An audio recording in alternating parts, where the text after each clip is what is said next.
आज शादी का दूसरा दिन है और बारात आ गई है। हम थोड़ी लेट है और मेरे साथ है आमा जी। देखो आमा जी गाड़ी आई खाली गई। और मेरे साथ है आमा जी और आमा जी की फ्रेंड आमा जी की फ्रेंड तो हम पैदल जा रहे हैं। वो शादी में पहुंच के मिलते हैं आप लोगों से। मासी जी मरूंगी कब की दोस्ती, सॉरी पुरानी दोस्ती है ना, बड़ी बारी रेडियो होती है पहले से। से पहला आइडिया। अच्छा अच्छा, ये बोला करो हिंदू ओ ताई है बनती शहर एक दोस्त नहीं पार मतलब मेरे दोस्त नहीं सब है सब बनती नहीं होगा। हाँ से यहाँ पे हमें गाड़ी मिल गई। वैसे हमारा जो गांव वो ज़्यादा दूर नहीं है हमारे घर से, बट जो मासी जी है वो थोड़ी दूर वाले गांव से आए थे, इसलिए थक गए थे तो हमने सोचा चलो गाड़ी में चल जाते हैं। यहाँ हम पहुँच गए शादी वाले घर में और मैंने आपको पहले भी बताया कि बारात हमारे से थोड़ी देर पहले ही पहुँची है और जो दूल्हे राजा है वो बैठ गए जी आके वेद में और यहाँ पे जो पूजा की विधि है वो शुरू हो गई है।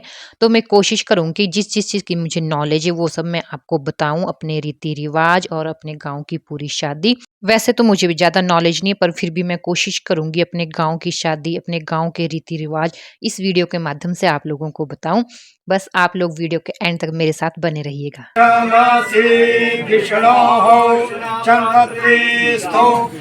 आज जिसकी शादी में हम सब लोग यहाँ इकट्ठे हुए तो उसका नाम है दुल्हन का ममता और मेरा नाम भी वैसे ममता ही है।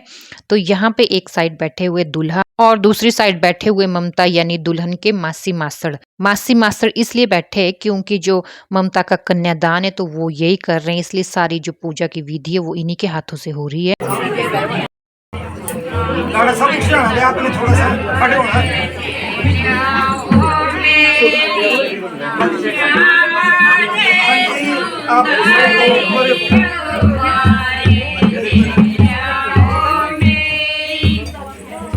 यहाँ पे आप देख रहे हैं कि दुल्हन जो है वो मंडप में पहुंच गई है। मंडप को हमारे यहाँ वेद बोला जाता है। जब दुल्हन को मंडप में लाया जाता है तो दूल्हा जो वो उठकर खड़ा हो जाता है तो ये दूल्हे की तरफ से एक रिस्पेक्ट होती है दुल्हन को कि उसके वेलकम के लिए वो उठकर खड़ा हो जाता है।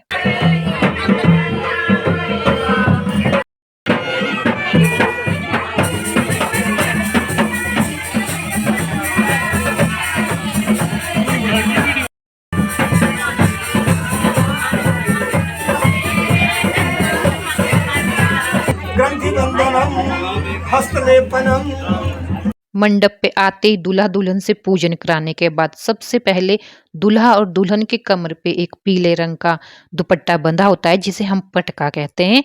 तो जो दोनों दुपट्टे उनका गठबंधन किया जाता है और उसके बाद दूल्हा दुल्हन एक दूसरे को रंग लगाते हैं यानी कुमकुम से एक दूसरे के हाथों को रंगते हैं। जैसे कहते हैं ना कि होली के दिन जब हम किसी को रंग लगाते हैं तो हम आपस में मित्र हो जाते हैं, इसी तरह से दूल्हा दुल्हन एक दूसरे के हाथ रंगते हैं और इस प्यार भरे रिश्ते की पहली रस्म को पूरा करते हैं।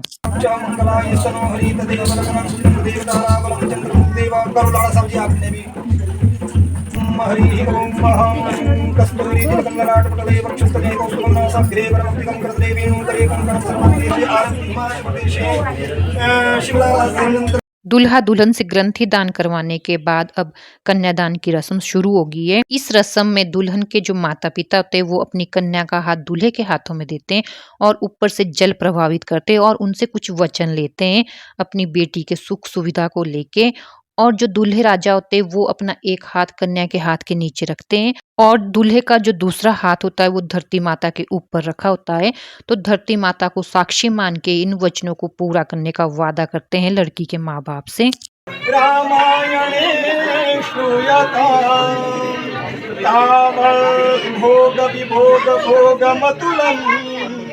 योगायते नित्यश योगायते नित्यश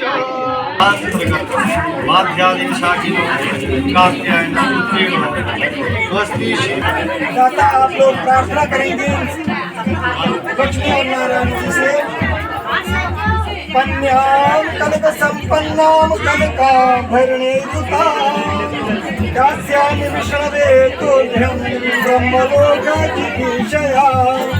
कन्यादान की रस्म पूरा होने के बाद दुल्हन के जो मासी मासड़ है और दुल्हन के जो मम्मी पापा है उनके हाथों में जो फूल थे रखे हुए वो उनको दूल्हे के सिर पे रख देते हैं। इस तरह से जो कन्यादान की रस्म है वो पूरी हो जाती है। इसके बाद दुल्हन जो है वो माँ बाप की साइड से दूल्हे की साइड चली जाती है।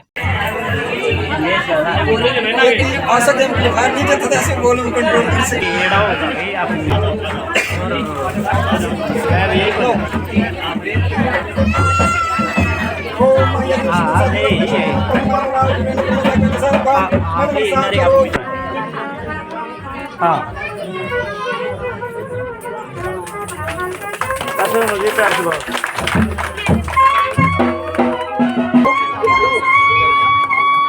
इसके बाद दूल्हा दुल्हन एक दूसरे को वरमाला पहना के वरमाला की जो रस्म है उसको पूरा करते हैं। फिर इसके बाद 7 फेरों की जो रस्म है वो शुरू हो गई है। पहली बारी में 3 फेरे एक साथ लिए जाएंगे।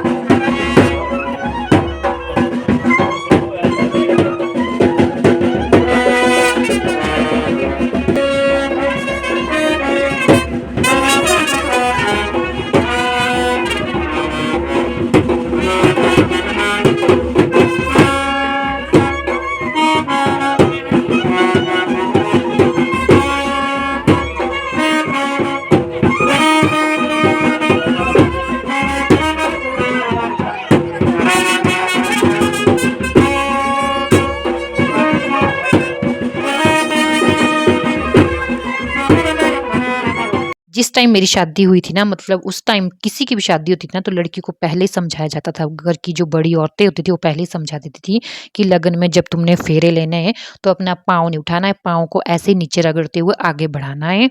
बट आजकल किसी के पास टाइम नहीं ये सब बताने के लिए। तो जब दुल्हन फेरे लगाने के लिए चलती है तो उस टाइम सब बोलते हैं कि धीरे चलो धीरे चलो, तो उसे बेचारी को पता ही नहीं होता कि चलना कैसे, वो नॉर्मली चलती है जैसे हमेशा चलती है। तो यहाँ पे 3 फेरे कंप्लीट होने के बाद सभी ने ब्राह्मण देवता का आशीर्वाद लिया और इसके बाद एक छोटी सी ब्रेक ली चाय के लिए। अभी सभी लोग चाय पीने में बिजी है तो दूल्हा दुल्हन भी फ्री है, तो उनको लग रहा है कि हमें कोई देख नहीं रहा, इसलिए वो भी गप्पे मारने में बिजी हो गए। बट सबको सब कुछ दिख रहा है और मैं तो वीडियो बना रही हूँ। बाद में दूल्हा दुल्हन वीडियो देखकर बोलेंगे भाभी ने तो सबको ही बता दिया कि हम गप्पे मारे, जिन्होंने नहीं देखा है वो भी देख रहे हैं वीडियो में। इधर इधर शादी में सबसे शरारती बच्चा।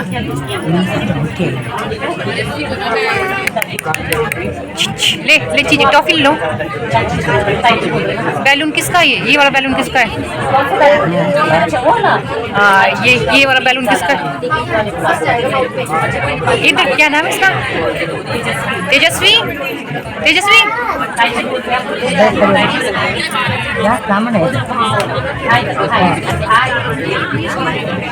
शादी में सबसे शरारती बच्चा। आफ्टर दी ब्रेक मैंने अपना कैमरा फिर से दूल्हा दुल्हन के ऊपर फोकस कर दिया है, तो चलिए दिखाती हूँ आपको आगे की रस्में। ओम चेत शतमरं चे सहस्रं क्या पाशं कृतमहं तास्ते बिनु अद्यः सवितो पुष्पं तंत्र स्वर्गा स्वाहा। अगली जो रस्म है उसे पूरा करेगा दुल्हन का भाई। इस रस्म को क्या बोलते ये मुझे भी नहीं पता। इसमें जो दुल्हन का भाई होता है वो दुल्हन के हाथों में मुरमुरे देता है और फिर उसको मंत्रों के उच्चारण के साथ अग्निदेव को चढ़ाया जाता है।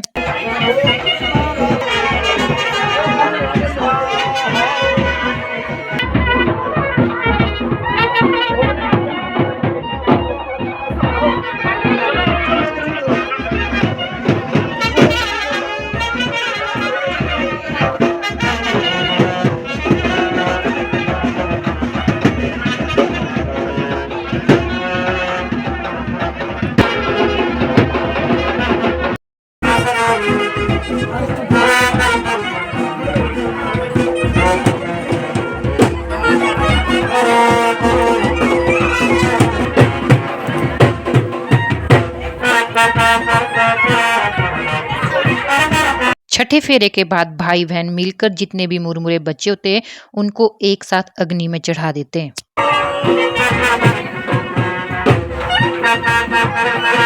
अब है 7वां फेरा जिसमें दूल्हा दुल्हन से आगे चलता है।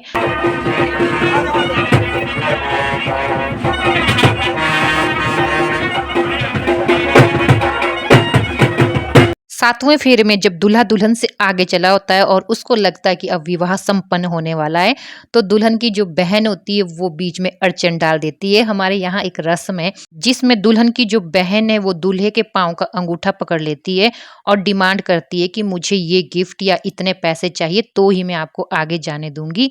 और दूल्हे को भी आगे जाना होता है दुल्हन के साथ, तो वो उसकी डिमांड पूरी कर लेता है।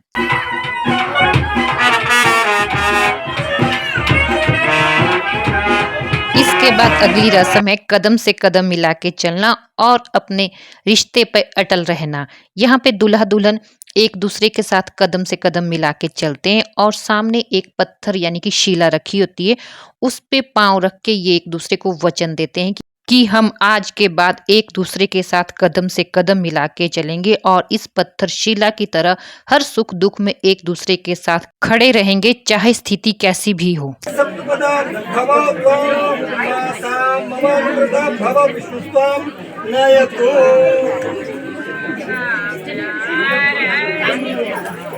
नमस्तेवः आपो हिष्टित्यादि गायत्री छंदा आपो देवता मार्जने विनियोगाः। अब अपने लिए और दुल्हन को भी देते रहना छिटा जी। ओम आपो इष्टामयो व्यवस्था न ऊर्जे ददातना महेरणा चक्षुषे जो वार्षिक तमो रसस्य मम प्रत्येते हृदय ददातु मम चित्तम अनुचित्तम मम वाच मे कमनाः जुषस्व प्रियत्वा न्यूनतु मह्यमिके। कि आज से मेरा और आपका मन वाणी हमारा चित्त जो है वो क्या है, एक है, ठीक है, इसलिए हृदय को स्पर्श किया जाता है। अब यहाँ जो रस्म हो रही है वो हो रही है मांग भरने की।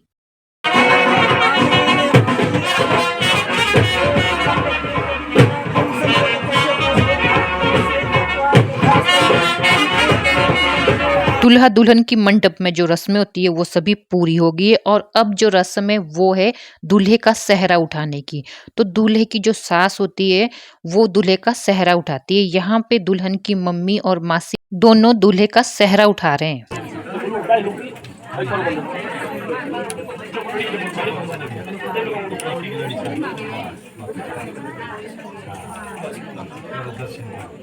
दूल्हे का सेहरा उठाते दूल्हे राजा ने प्यारी सी स्माइल दे दी। शायद ये सोच रहे कि पूरी शादी होने के बाद अब जाके ये मेरी शक्ल देख रहे हैं, अब मैं जैसा भी हूँ अब शादी हो गई है, अब ये कुछ नहीं कर सकते। पर सच कहूँ तो बहुत प्यारी जोड़ी है। आप दोनों को मेरी तरफ से शादी की बहुत बहुत बधाई, बहुत बहुत शुभकामनाएं।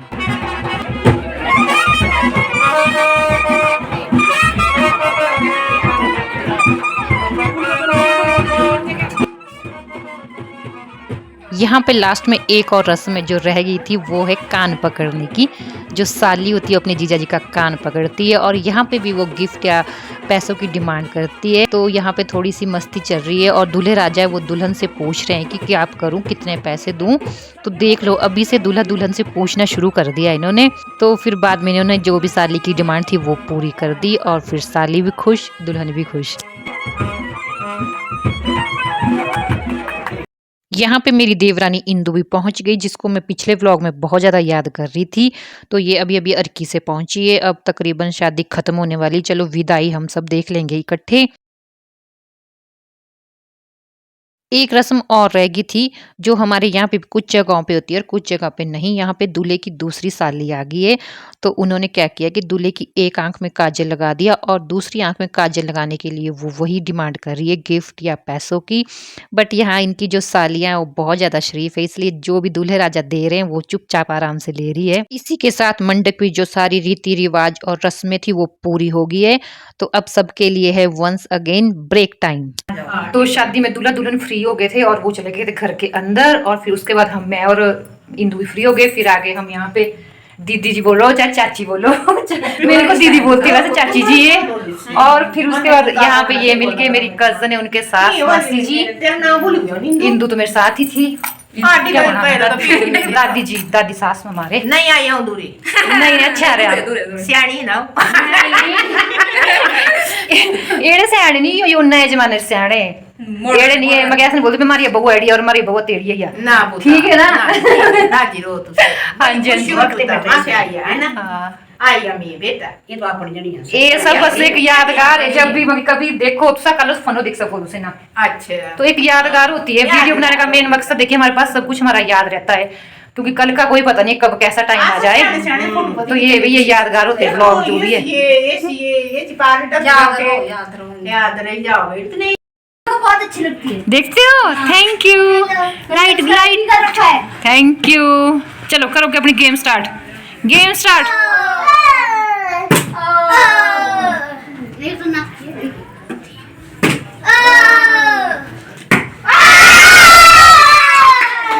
यहाँ हम आगे थे वापस शादी वाले घर में, तो अब विदाई होने वाली थोड़ी देर में ही।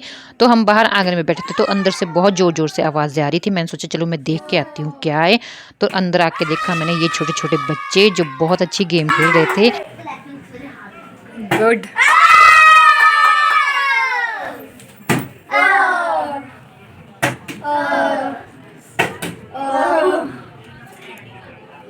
तो यहाँ पे आ गई वो वाली घड़ी जब सबकी आंखें नम होने वाली है, यानी कि विदाई का टाइम। तो अभी जो दुल्हन के मम्मी पापा है और मासी मासड़े उनसे पूजन कराया जा रहा है।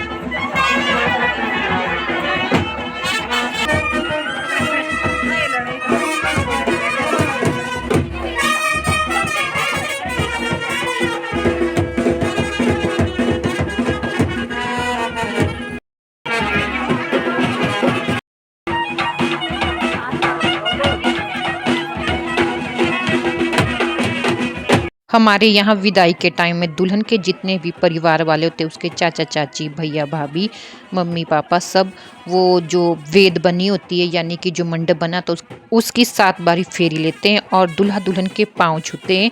घर का हर सदस्य दूल्हे के पाँव छूकर ये फरियाद करता है कि हमारी बेटी को खुश रखना, अगर कभी इससे कोई गलती होगी तो इसे माफ़ कर देना। ये वो टाइम होता है जब सबकी आंखों में आंसू झलक जाते हैं।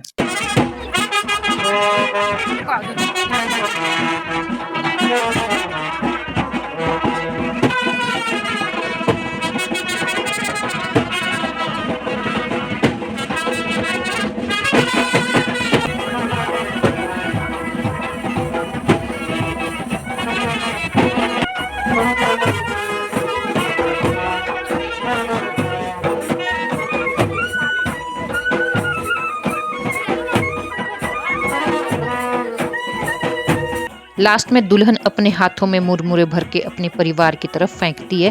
कहते हैं कि घर की जो बेटियां होती है वो लक्ष्मी का रूप है, और जब लक्ष्मी घर से जाती है तो हमारी सारी बरकत उसके साथ चल जाती है। इसलिए जाते हुए बेटी धन के रूप में इन मुरमुरों को अपने परिवार की झोलियों में फेंकती है, ताकि उनके घर हमेशा बरकत बनी रहे।